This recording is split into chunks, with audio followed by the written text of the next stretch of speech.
This is a very special moment.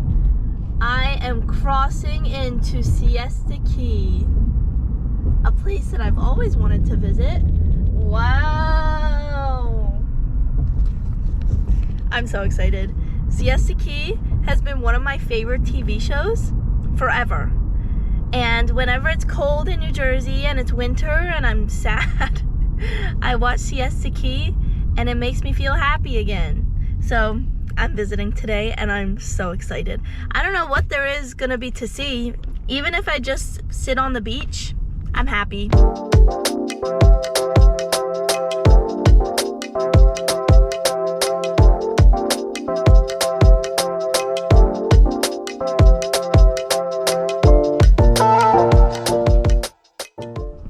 So I just did a drive around the island, and on first glance, this isn't a normal beach town. It's like normal houses that also just happen to be on the beach. So like any beach in New Jersey, you're gonna have beach houses. I didn't really see much of that here. It's just kind of like, it's a town and there's a beach. They have this huge parking lot right along the beach, which is so nice. And there was no one sitting at the thing collecting money. Well, there is no thing. Like in New Jersey, you pull into a parking lot, there's a guy collecting money. Here, there was no money involved. Here we are at the #1 beach in the USA, and they have public restrooms. This place is magical.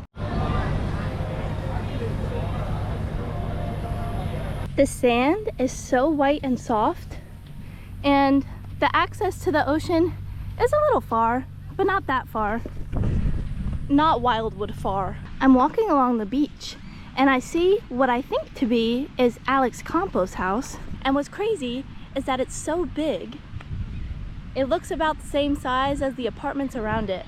I think that's it. I know that you can see it from the beach. And the beach isn't that long unless it's on that side. But I can't really see past that side. I think that must be it. The water is warm. It feels so good. And when I was walking down to the water, I learned that I don't really like the feel of the sand. It kind of feels like chalk under my feet, and you know that I hate chalk. Oh, it makes me want to throw up. But now that I'm walking in the water, it's a lot better. I'm gonna take a walk towards the house to see if I can get a better look at it. This beach is not crowded at all, which is very surprising because it is still summer. Even though schools in Florida have started, it's weird. I would expect it to be much more crowded. These are some scary looking seagulls. They look like they're balding. Now that I'm walking closer, that's definitely the house. The house where everything goes down. And it's crazy seeing it in person. You don't realize how big it is. It's huge.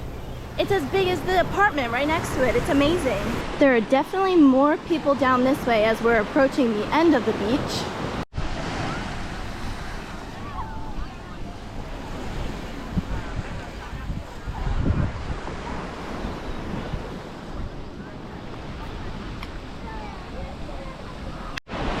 I made it all the way down to the end of the beach, and it truly is amazing how TV can alter your perception of reality.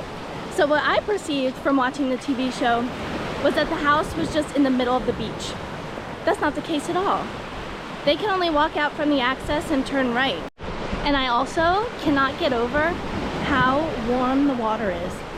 It's so warm, and today is a beautiful day. It's overcast and it feels awesome.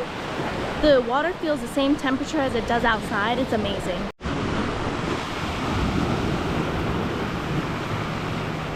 Three miles later, and I'm back.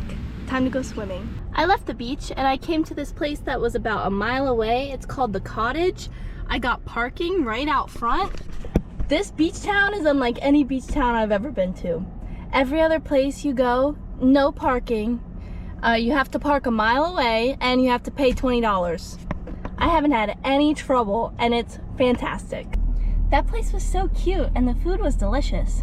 I got the ALT, which is an open-faced tempura, avocado, lettuce, beefsteak, tomato, lemon aioli, griddled large Texas toast. It was so good. There were also peppers on there. It doesn't say that, but there were two like pepper poppers on there, and it was so good, and that was $15. And then I also got the mango mule, which is a mocktail, and it has ginger beer, fresh lime, and mango puree, and that was $8. Now, I was a little disappointed by the mango mule just because of how small it was for a mocktail, and it was $8. It kind of just tasted like ginger ale, but it was okay. I don't know what I'm gonna do now. Probably drive around. Down by the beach, there are so many silly little shops that I know that I would never take the time to go into. But I know that if I was here with my friends, Molly would make us go into every store. We would get our psychic readings done. We would buy little knickknacks. And it's so sad that my friends aren't here and I haven't seen them in forever. But like, they make me do things that I wouldn't do myself. They know that I hate knickknacks. But I would still look at the knickknacks and get my palm read. No, I wouldn't. But they would, and I would watch and support. I just passed the Crescent Club. That's on the TV show. I think the dad owns it. He's also a producer on the show, but I just passed it. Maybe I'll circle around, see it again. Here comes the Crescent Club. It doesn't look like I thought it would. Crescent Club Bar and Package. Look at it. Why does it look like that? Also, something portrayed on the TV show is that the Campos are the only rich ones. Not the only rich ones, but they're like heavily more rich than everybody else. I mean, their house is crazy, but there are also so many crazy houses in Siesta Key. Most of the houses that are here are gigantic. Like, they've got to be millions of dollars. So I came to Turtle Beach, and they have this bus called the Siesta Key Breeze. And it's a free bus that will take you from the village, which is where I was first, at Siesta Key Beach. And then it also takes you to Turtle Beach, and it just shuttles back and forth in case you want to do one, both, just take a nice bus ride. That's what I would do. I'm thinking about it, but I think it might be, it can't be too long, but if I go there, then I have to come back, and I'm 2 hours away from home, so maybe not. This beach also has plenty of public parking and public restrooms. New Jersey needs to adopt this. I'm not used to it. I'm used to driving around for 30 minutes trying to look for a spot, and then you have to fumble with all your quarters and give them all to the machine so that you can stay, and then you gotta pay for beach tags. Here, I just come, I park, I go. Whenever I think of rip currents, I think of Bondi Rescue, which is an Australian TV show about Bondi Beach, and they go, "They're stuck in the rip, the rip." Wow, this is so cute. It's not very long of a beach. Not many people out here. And the sand is exponentially different. I don't know if exponentially is the right word. It's vastly different. It's brown and it's more rocky. I'm just confused as to how different the sand can be along the same stretch of beach. Like, that was different sand. Like, they took 2 different bags from Home Depot. It was that different. I'm gonna call it a day here. I've had a great day. You know, some people take care of their mental health by playing video games, maybe doing some shopping, which I also do, but not the point.